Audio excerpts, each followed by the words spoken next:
जब महीना का शुरुआत होता है तो लोगों के दिल में एक ही खुशी होता है कि अब सैलरी आने वाला है, यानी कि 1 से लेकर के 7 तारीख के बीच में ज्यादातर लोगों का सैलरी क्रेडिट कर दिया जाता है। उस टाइम इतना खुशी होता है, सैलरी पहले आ जाए, डेट से कभी कभी 1-2 दिन पहले आ जाए तो और भी ज्यादा अनएक्सपेक्टेड खुशी हो जाता है। लेकिन यही सैलरी उसी महीना का लास्ट वीक यानी कि उसी महीना का लास्ट सप्ताह तक जाते जाते सारा का सारा उड़ जाता है। अगर आपके साथ भी ऐसा ही होता है तो आज हम आपको रियल और प्रैक्टिकल इफेक्टिव वे बताने वाले हैं, इफेक्टिव गलती बताने वाले हैं कि 5 ऐसी गलतियां जो आप करते होंगे जिसको अगर आप सुधार कर लेते हैं तो शायद ये खुशी आपके साथ हमेशा रह सकता है। मान लीजिए कि कल जाकर के आपका जॉब चला जाए गलती से, तो फिर आपके पास सेविंग ना हो, आपके पास पैसा ना हो, तो फिर बहुत दिक्कत हो सकता है। तो सेविंग बहुत ज्यादा जरूरी है, लेकिन सेविंग करेंगे कैसे यही चीज समझ में नहीं आता है। पैसा सेव करने के बाद भी लोगों के साथ ऐसा होता है कि सेव किया हुआ पैसा खत्म हो जाता है, यानी कि पैसा तो सेव कर लेते हैं, महीना में बचा लेते हैं कि चलो इतना बचाएंगे, लेकिन उसके बाद लास्ट जाते जाते वो भी पैसा खत्म हो जाता है। तो 5 ऐसी गलतियों के बारे में बताने वाले हैं और साथ ही साथ इसका मेन सॉल्यूशन भी बताने वाले हैं। सॉल्यूशन बहुत ज्यादा जरूरी है, क्योंकि सॉल्यूशन अगर आप नहीं समझिएगा तो आप सैलरी तो बचा लीजिएगा, सेविंग कर लीजिएगा, लेकिन हो सकता है कि फिर वो पैसा खत्म हो जाए। तो चलिए वीडियो को शुरू करते हैं। इससे पहले आपसे रिक्वेस्ट है कि प्लीज वीडियो को लाइक और चैनल को सब्सक्राइब करके बेल आइकन जरूर ऑन कीजिएगा। जिसमें से नंबर 1 मिस्टेक यानी सबसे बड़ी गलती है बजट का नहीं बनाना। बजट का नहीं बनाने से क्या होगा आपके साथ कि मान लीजिए कि एक बाल्टी में पानी आप डाले हैं, उसमें बहुत सारा छेद है, आपको पता ही नहीं है कि वो बाल्टी में पहले से छेद है या नहीं है। तो इसी प्रकार से एक बजट होता है। आप देखते होंगे कि स्टेट का भी बजट आता है, कंट्री का भी बजट आता है। तो हर चीज का बजट इसलिए डिसाइड किया जाता है क्योंकि कितना पैसा को कौन सा डायरेक्शन में मतलब कौन सा क्षेत्र में खर्चा करना है, वो होता है बजट। तो उसी प्रकार से आपको सिर्फ बजट के बारे में इतना बड़ा वर्ड नहीं सोचना है, सिर्फ बजट के बारे में आपको इतना ही सोचना है कि आपको अपना पैसा को 3 जगह डिवाइड करना है। वो है आपका नीड्स, सेविंग और वांट्स। नीड्स में जो बहुत ज्यादा जरूरत है, बहुत ज्यादा जरूरी है, जिसको चाहिए ही चाहिए, वो होता है नीड्स। आप उसके लिए पैसा रखें 50%, कम से कम जो भी आपका सैलरी है, मान लीजिए 20,000 सैलरी है तो उसका 50% पैसा 10,000 रुपया आप नीड्स के लिए रखें। नीड्स यानी कि आप जहां पर रहते हैं वो हाउस रेंट में हो जाएगा, या फिर आप हो सकता है कि जो खाने पीने में जो आप खर्चा करते हैं वो सब चीजों के लिए नीड्स में आप 50% अपना पैसा को रखिए। और उसी 20,000 में से 20% पैसा यानी कि जो भी 20% पैसा बच रहा है 4,000 रुपया, उसको आप सेविंग में रख दीजिए। सबसे पहले आप सेविंग के लिए 4,000 रुपया निकाल करके वहां पर रख दीजिए। उसके बाद की बात जो बच रहा है आपके पास वो है वांट्स, यानी कि जो चाहिए आपको, वो बात की बात है। यानी पहले नीड्स पूरा कीजिए, सेविंग पूरा कीजिए, उसके बाद का जो पैसा बचा है वो आप मूवी देखने में, ऐसे चीजों में जो आपको एंटरटेन करती हो वैसे चीजों आप खर्चा कर सकते हैं, बाद बाकी वांट्स के लिए। लेकिन सबसे ज्यादा जरूरी चीज है आपको 20% सेविंग अगर आप कर रहे हैं तो वो आपको दूसरे अकाउंट में कहीं ट्रांसफर करके रख देना है, यानी कि उसी अकाउंट में आपको गलती से भी नहीं रखना है। कम से कम 20% आपको रखना ही रखना है। अगर आप ज्यादा रखते हैं तो बहुत अच्छी बात है, लेकिन कम से कम 20% रखना है। इस तरह से ठान के रखना है उस पैसा को जैसे कि वो पैसा है ही नहीं आपके पास।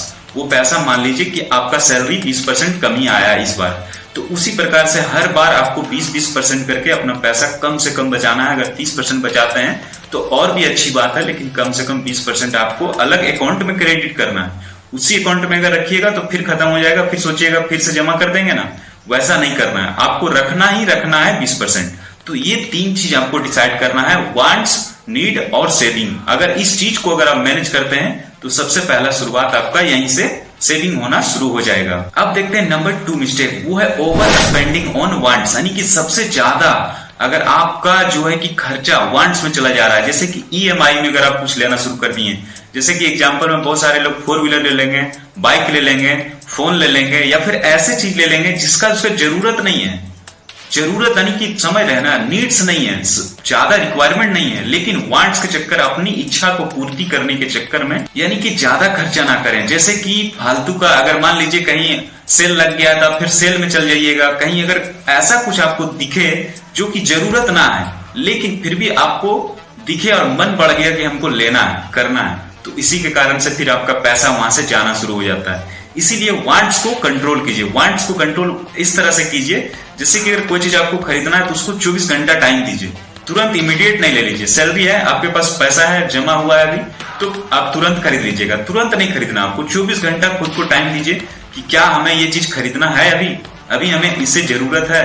अगर आपको लगता है अंदर से आवाज आ रहा है कि हाँ ये चीज लेना चाहिए, जरूरत है इसका, तो आप ले सकते हैं। लेकिन अगर आप बिना सोचे समझे अपना पैसा को है इसीलिए अकाउंट में चलिए ट्रांसफर कर देते हैं, आजकल फोन पे के कारण यूपीआई यानी कि पेमेंट होने के कारण से ज्यादा पैसा लोगों के पास बचता नहीं है, तुरंत कहीं भी ट्रांसफर कर देते हैं, कोई मांग लिया दे दिया, या फिर कहीं ऑनलाइन में सेल लगा है तो वहां से ले लिए, ऑर्डर कर लिए। तो इसके कारण से आपको पैसा कंट्रोल करके चलना होगा, इसीलिए वांट्स को बचा के रखना होगा, यानी कि वांट्स को ज्यादा आपको जो है ना खुले में नहीं छोड़ना होगा, यानी कि लगाम लगा के रखना होगा। जिस तरह से घोड़े में लगाम होती है ना, वैसे ही आपको वांट्स में कंट्रोल करना होगा। कंट्रोलिंग पावर आपके अंदर आ रहा है धीरे धीरे, एक बार में ही नहीं आएगा, लेकिन धीरे धीरे आना शुरू हो जाएगा। तो वांट्स को कंट्रोल कीजिए। अब देखते हैं नंबर 3 मिस्टेक, वो है इमरजेंसी फंड का ना होना। इमरजेंसी फंड आज के जमाने में बहुत ज्यादा जरूरी है।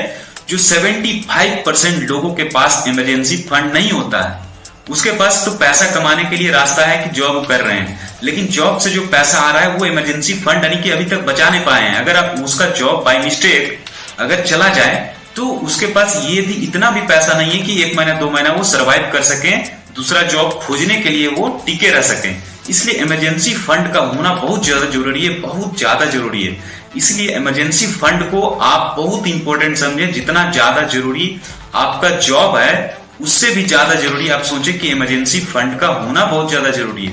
मान लीजिए कोई अर्जेंट काम पड़ जाए तो आपको किसी के सामने एक तरह से उधार लेना पड़ जाता है, लोन लेना पड़ जाता है, पर्सनल लोन लेना पड़ जाता है, उसके कारण से कितना ज्यादा लॉस होता है आप सोच सकते हैं।